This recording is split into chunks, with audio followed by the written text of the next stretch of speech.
शाहजहांपुर जिले के मिर्जापुर थाना क्षेत्र में कोलाघाट पुल के टूट जाने की तकनीकी जांच करने के लिए शासन स्तर से 8 सदस्यीय अभियंताओं की टीम आ चुकी है। टीम के मुखिया इंजीनियर सुनील कुमार का कहना है कि पुल के पिलर के जमीन में समा जाने की जांच की जाएगी। जांच में 1 सप्ताह का समय लग जाएगा। यहां आपको बता दें कि शासन के निर्देश पर सेतु निगम लखनऊ डिवीजन की 8 सदस्यीय टीम कोलाघाट पुल का पिलर जमीन में समा जाने की जांच करने को आई है। टीम के मुखिया इंजीनियर सुनील कुमार ने बताया कि पिलर के जमीन में धंस जाने का कारण पता करने के लिए मृदा परीक्षण किया जाएगा, जिसमें 1 सप्ताह का समय लग जाएगा। वही मृदा परीक्षण की रिपोर्ट पुल निर्माण इकाई सेतु निगम को दी जाएगी। तब सेतु निगम के इंजीनियर निर्माण की स्थिति का आकलन कर टूटे हुए पुल के हिस्से का निर्माण शुरू किया जाएगा। हमारे साथ इस समय टेक्निकल इंजीनियर मौजूद हैं और हम बात करेंगे, सर कितनी जल्दी में ये कार्य पूरा हो जाएगा? अभी तो फिलहाल सॉइल इन्वेस्टिगेशन होना है, मृदा परीक्षण किया जाएगा। उसके बाद ही सब डिज़ाइन देखी जाएगी, इसकी क्या होना है, कैसे होना है।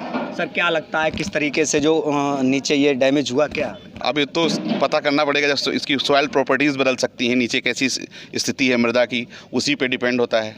तो इसको पहले देखा जाएगा, पहले क्या है इसकी स्थिति नीचे कि क्यों ऐसा हुआ। तो देखने के बाद कितना सर समय लग सकता है इसमें? अब कंप्लीट होने का तो मुझे नहीं इतना, लेकिन ये है कि अभी सॉइल टेस्टिंग करेंगे, इसमें 1 हफ्ता लगेगा कम से कम। इन्वेस्टिगेशन होगा, फिर रिपोर्ट आएगी, फिर उसके बाद फिर आगे इसकी डिज़ाइन के बारे में देखा जाएगा कैसा होना है। आप देख सकते हैं लगातार सर का कहना है कि इसकी मृदा का परीक्षण किया जाएगा, उसके बाद ही कहीं ना कहीं पूरी तरीके से इस बात को निकाला जा सकता है कि आखिर इसका जो कुआं था वो क्यों बैठा, आखिर ऐसी क्या कमी आई, क्या दिक्कत आई जिससे ये पुल का एक हिस्सा धराशायी हुआ। ये सब परीक्षण के बाद ही इसका पता लगाया जाएगा। शाहजहांपुर से दिनेश पाल सिंह, सासी इंडिया 18 न्यूज़।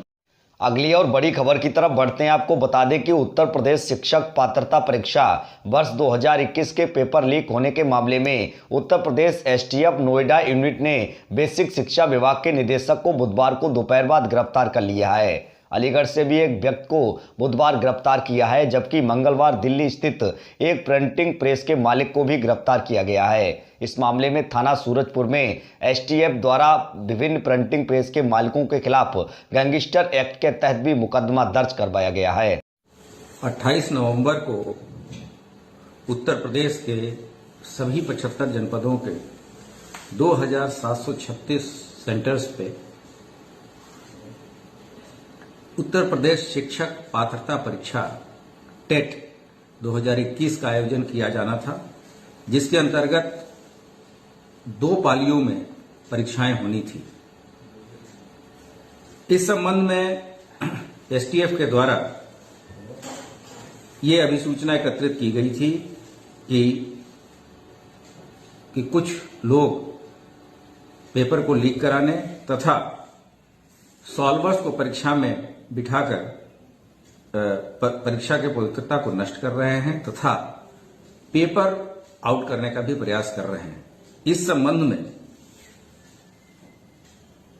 कुल 26 लोगों को विभिन्न केंद्रों से गिरफ्तार किया गया तथा जो दस्तावेज इनके पास से मिले उससे ये चीज साबित हो गई कि ये प्रश्न पत्र परीक्षा में आने वाले हैं।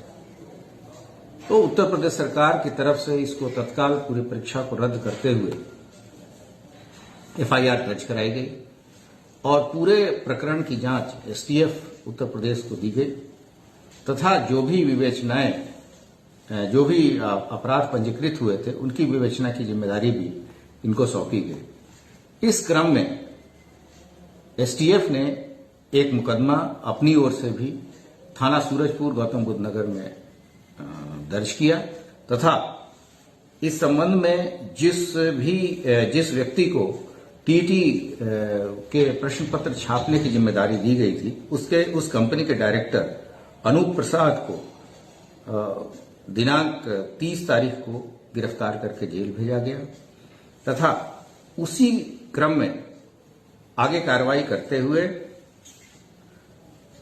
बीती रात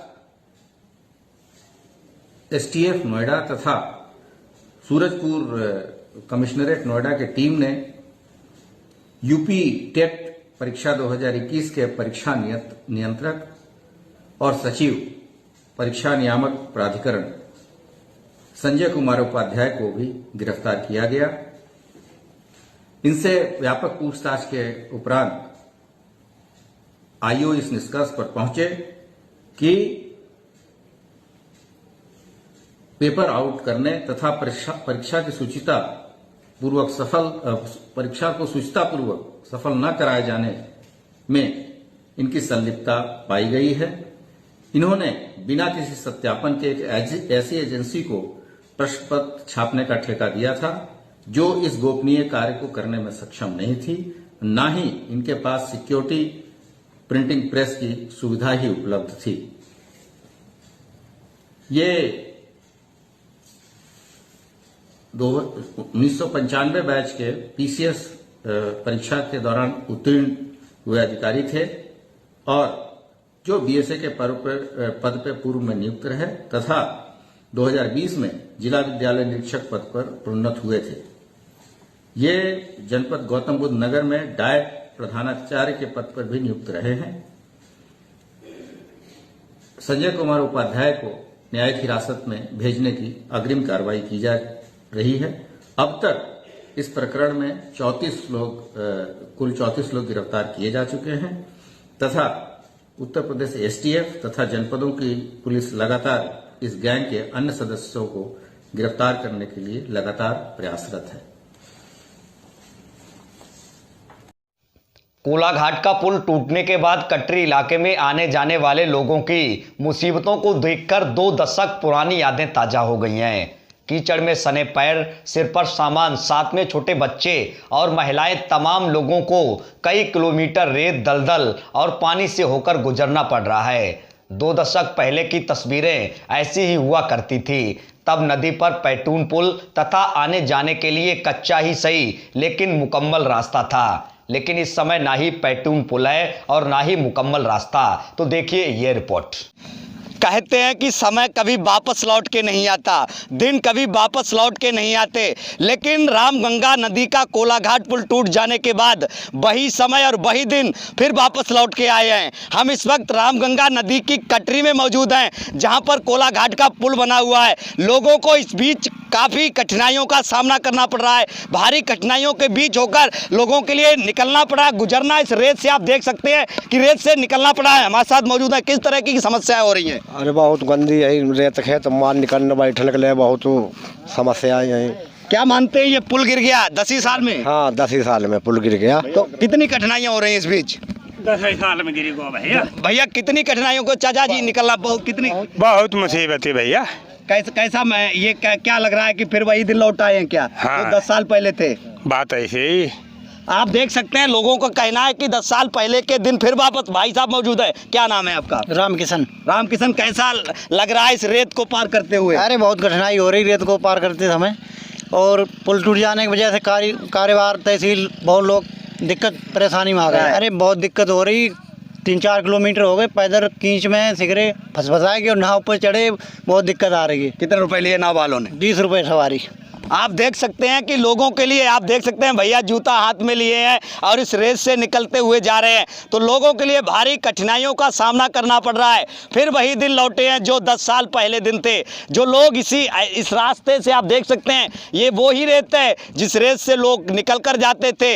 अब इस वक्त पुल टूट जाने के बाद वही दिन लौट आए हैं और वही समय लौट आ रहा है। कहते हैं कि ये कहाँ आ गए हम यूं ही साथ चलते चलते। तो इस वक्त हम ऐसे मोड़ पर आ चुके हैं, इस ऐसे मोड़ पर आ चुके हैं जहां पर कठिनाइयां ही कठिनाइयां हैं, दुश्वारियां ही दुश्वारियां, लोगों को दुश्वारियों का सामना करना पड़ रहा है। और कठिनाइयों के बीच होकर लोग इस दौरान निकल रहे हैं। भैया मौजूद है हमारे साथ, क्या कितनी समस्याएं आ रही हैं इस वक्त? ढेर सारी समस्याओं, इसको छोड़िए, कितनी समस्याओं का उठाना पड़ रहा है? बहुत ढेर सारी समस्याओं का सामना करना पड़ रहा है और लगभग 1 घंटे यूं ही पैदल चल करके जैसे तैसे और रहा। में तो ऐसी समस्या है कि इस समय ध्यान देने की ज़रूरत है सरकारों को कि इतना मतलब लोगों को परेशानी है आप देख सकते हैं कि छोटे छोटे बच्चे भी इस रेस से निकल रहे हैं, भारी कठिनाइयों के बीच निकल रहे हैं। बाइक से लोग किस तरीके से अब निकल रहे हैं, तो रेस से बाइकें नीचे गिर जा रही हैं। भारी कठिनाइयों के बीच लोगों को यहाँ पर निकलना पड़ रहा है,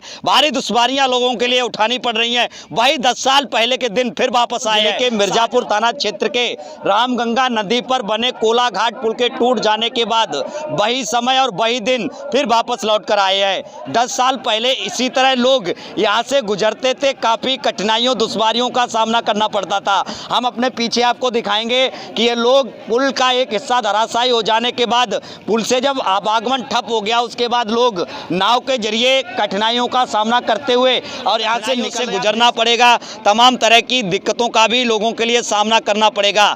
बढ़ते हैं अगली खबर की तरफ। शाहजहांपुर शहर के प्रमुख मार्गों पर ई रिक्शा प्रतिबंध किए जाने और रोडवेज बस स्टैंड पर अवैध वसूली किए जाने के विरोध में ई रिक्शा चालकों ने चक्का जाम कर दिया।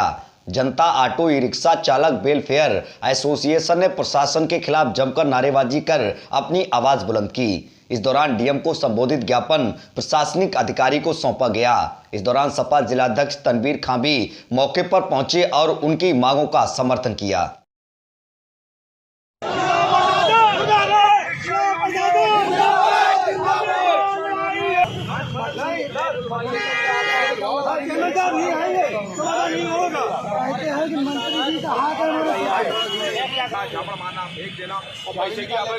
वसूली करा रहे हैं, ये तो बंद होना चाहिए ना, माहौल खराब हो रहा है इससे, ये माहौल खराब हो रहा